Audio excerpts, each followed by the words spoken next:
Welcome, colleagues. The 19th of July, 146th day of heroic resistance of Ukraine. This is Natalia Staropravo, and we continue with this series of briefings in Ukraine Media Center. Here we have Oleksandr Sienkevych online, the mayor of Mykolaiv. Oleksandr, we can see that Mykolaiv is constantly under fire. What is the current situation in the city? Luckily, this night, Mykolaiv was not under fire, but every morning at 3, at 4, at 5 a.m., we have shelling, it seems to me, on Thursday, that was at 7 o'clock. And this has been happening for 2 weeks every day with different missile systems. And C-300 missiles are the most frequent now, and their main target is not the buildings and facilities, but they are used to destroy our infrastructure as well. Over the recent 5 days, two schools, two universities have been hit, some private infrastructural facilities, an enterprise producing matrices, and a lot of other facilities. And sometimes they also hit military targets where we don't have any single person left. Like this is the military town of the 79th Brigade with no military men there because all the men are in the front line. But still, the enemy keeps firing there. Luckily, during such shelling attacks, there are no casualties. Sometimes people are wounded with glass, with some fragments, but luckily we don't have any people who have died as a result of that. Yesterday at noon, we had the MLRS and cluster bomb shelling, and private cottages have been um, damaged, and two people with severe injuries, with mild degree injuries, were hospitalized. We can state that in the territory between Mykolaiv and Kherson, they are trying, being in despair perhaps, trying to fire at all the facilities. That is the new trend because before firing at civilian infrastructure facilities, Russia first announces on the channel the Ministry of the of Defense of the Russian Federation, or on some other channels of propagandists, anti-Ukrainian channels, they announce that in that school, in school number this and that, there are military men, tanks, and so they fire at that school, destroy the school. But though we are asking people not to make any posts within 3 hours after the strikes, but anyway, on some Telegram channels, we get video from the place of the event with a small interval, like some 20 or 30 minutes. And in those videos, one can see that, first of all, there is no secondary explosion, which means that no military ammunitions were camped there. Nothing is exploded there. There are now people in uniforms that would be removing some equipment, or there are no armored vehicles or tanks leaving that territory. And the brigades of the emergency services just extinguish the fire and move on, which means that they don't have to do any rescue operations. They don't have to remove the wreckage. And if there were people there, and if there were military men there, this could be obvious. So this is just propaganda, this is fake and lies. And they just make a warning claiming that they are fighting at the military, but they are firing chaotically at civilian infrastructure facilities. Yesterday, during the shelling, the car saloon and agricultural equipment sales office and some office equipment, some office premises were hit, but there were no civilians and no military men, so there were no casualties.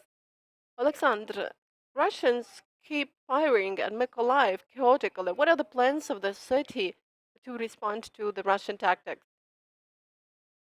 Well, They often say that we need to think about restoration of the city, rebuilding of the city, but now we are not yet thinking about this. We think about survival.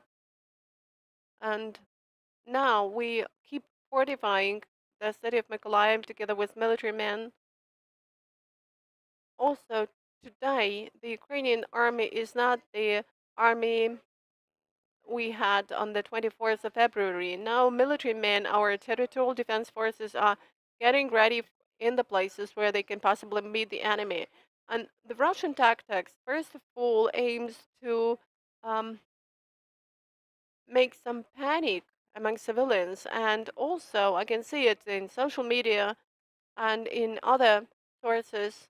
Sometimes I get personal messages um, in which they try to claim that let's give up. Our city is going to be destroyed totally, collapsed totally. So, this is the second stage of the information war. They are chaotically firing at cities, thus trying to propagate the idea of giving up, because otherwise the cities will be burned to ashes. Of course, Ukrainians who live in Mykolaiv don't want their city to be destroyed, but we don't intend to give up. And we don't want to surrender our city. Everybody knows what we are fighting for, while Russians can do only what they are doing, trying to fire at the city with missiles. Please tell us more about the changes in the moods among residents. Do the city residents intend to leave the city? Well, starting with the first day of the war, I recommended Mykolaiv residents to leave the city until the situation becomes safe. It's really not safe. It's dangerous to be staying in the city. And suppose last week, uh, one morning, we got about 20 missiles hitting different parts of the city. We have air defense systems working, but the number of missiles exceeds their scope of work of our air defense system. That's why I really advise everyone to leave. It's better to be unhappy abroad, but stay alive and then get back to the city to restore and rebuild it, than to be happy but dead under the wreckage of your building, of your house.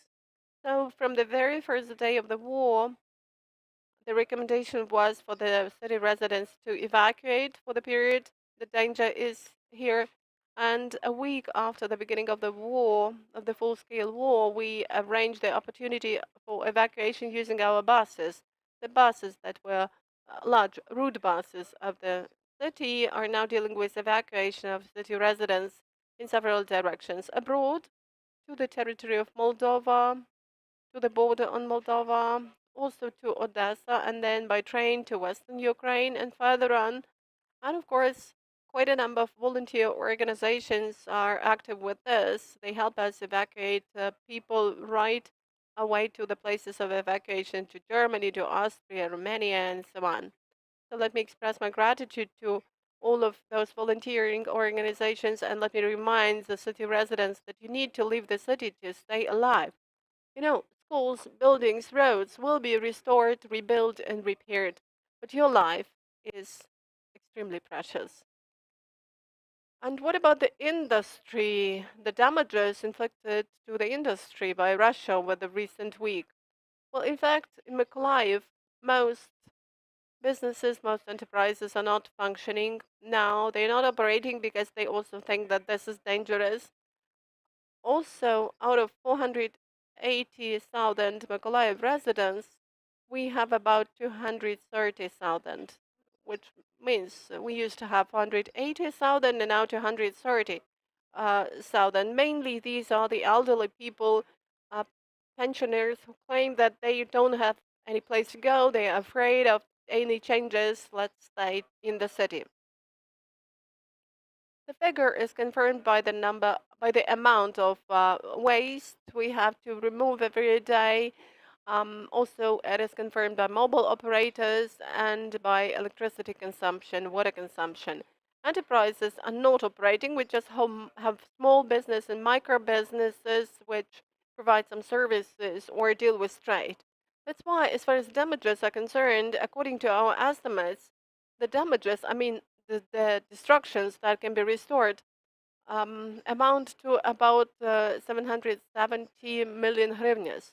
This is for restoration. But if we speak about the destructions, I mean, the building of the region of the oblast military administration, or the buildings of the two schools that were destroyed, or the two universities that were hit, the te- teacher training or shipbuilding university. So we have not yet calculated the data, because this is building from scratch. So the losses are huge. Thank you. This has been Oleksandr Sienkevych, the city mayor of Mykolaiv. That is all for today. Follow the announcements on the Ukraine Media Center resources, and let's stay together, because we have come one day closer to our victory.